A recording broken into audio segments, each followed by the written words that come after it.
There are people who live as if holding their breath. They walk through life with invisible hands clutched tightly around something. A person, a memory, a feeling, an unfinished sentence that never found its end. They smile, they function, they carry on. But somewhere behind the calm surface, there is a quiet tension. The fear that if they let go, everything inside them will fall apart. Imagine standing by the ocean, watching the tide pull away.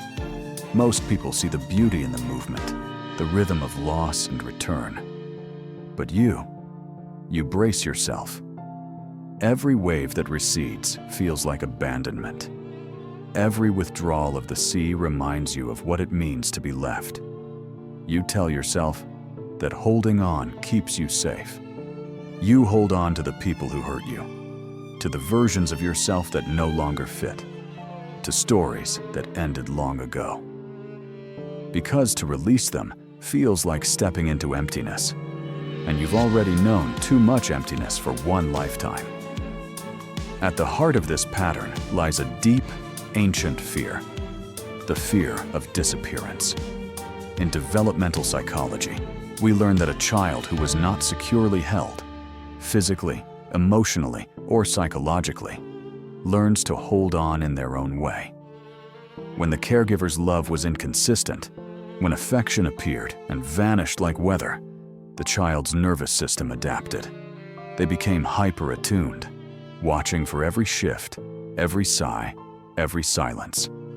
To let go meant losing warmth. To relax meant risking rejection. And so the body learned to grip, not with the hands, but with the heart. The child learned that safety came not from trust, but from vigilance. And this vigilance, once protective, becomes a kind of prison in adulthood. To the one who can't let go, attachment feels like survival. They replay conversations that ended years ago, analyze texts that were never answered, linger in relationships long after the light is gone. They confuse endurance for love, pain for depth, longing for proof that something real existed. It's not stubbornness, it's an instinct shaped by fear. When your earliest experiences of love were unstable, you come to believe that losing someone means losing part of yourself. You don't just grieve people, you grieve your own identity within them. That's why moving on feels like erasure. It's not only about letting go of the person or situation, it's about facing the void that once was filled by belonging. And in that void lives every unspoken "I need you," every moment you reached for someone who didn't reach back. But what begins as protection slowly becomes self-punishment. You keep the door open for ghosts. You replay your own heartbreak like a ritual of remembrance. Part of you knows it's over, but another part, younger, smaller, terrified, refuses to believe it. That younger part still hopes that if you hold on tightly enough, love will finally stay. That someone will see your endurance as proof of worth.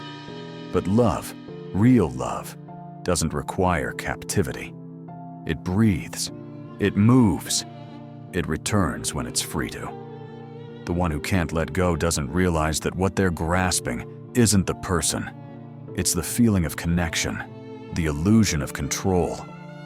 They believe that by keeping the past alive, they're protecting themselves from the pain of unpredictability. But psychologically, the opposite happens. Clinging freezes the psyche in a moment that no longer exists.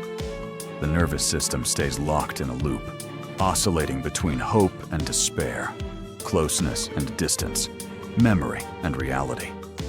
It's the psyche's way of saying, "I'm not done yet."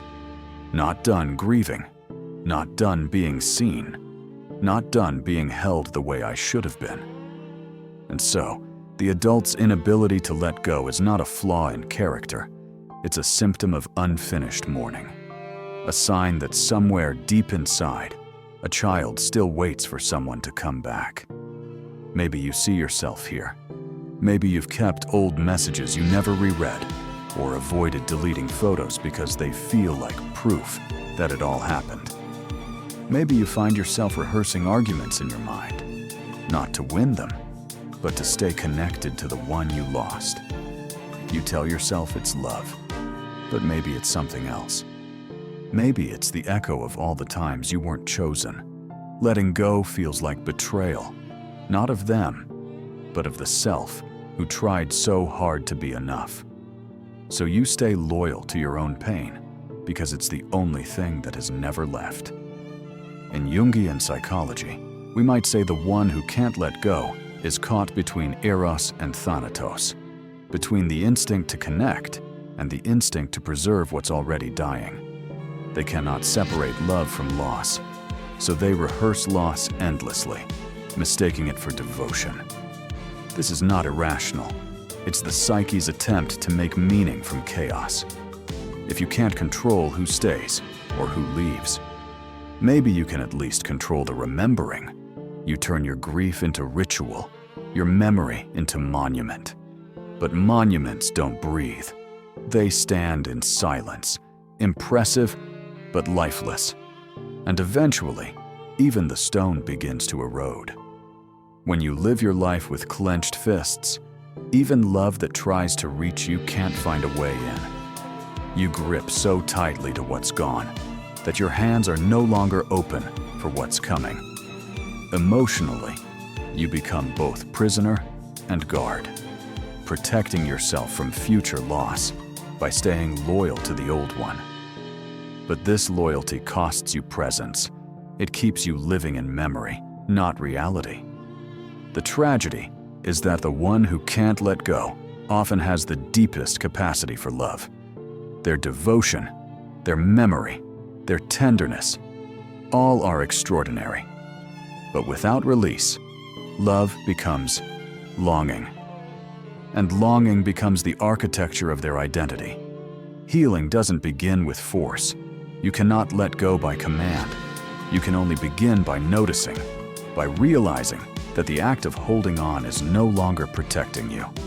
There's a moment when the heart understands that the past can't be kept alive without dying alongside it. That moment is not loud. It's quiet, like the soft exhale after years of bracing for impact.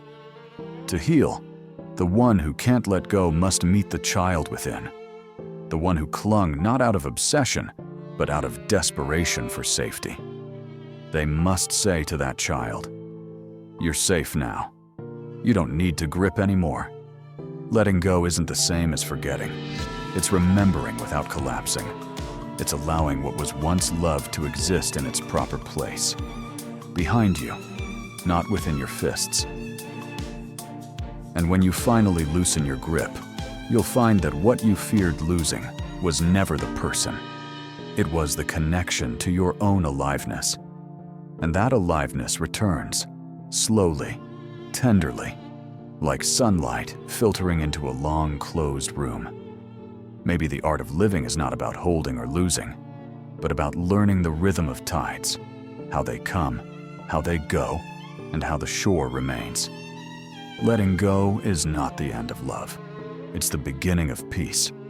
What we hold on to most tightly is often what was never ours to keep, only ours to understand.